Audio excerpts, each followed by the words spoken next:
आणि आपण बोललो तसं उशिरा लागवड केलेल्या ज्वारी पिकाचं मात्र आपण व्यवस्थापन करू शकतो। यामध्ये आपण ढगाळ हवामानामुळे येणाऱ्या संभाव्य रोगाच्या अनुषंगाने फवारणी करू शकतो।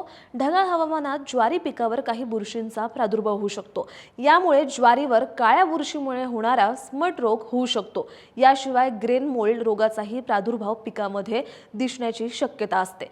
तसंच ज्वारीवर लष्करी अळीचाही प्रादुर्भाव काही भागात दिसतोय। आता या दोन्ही रोगांची आपण थोडक्यात माहिती घेऊयात। ग्रेन मोल्ड हा बुरशीजन्य रोग असून तो प्रामुख्याने ज्वारी पक्वतेच्या अवस्थेत असताना होतो। या अवस्थेत पाऊस किंवा दमट हवामान झालं तर दाण्यांवर पांढरट, गुलाबी किंवा काळ्या बुरशीच्या स्वरूपात तो दिसतो।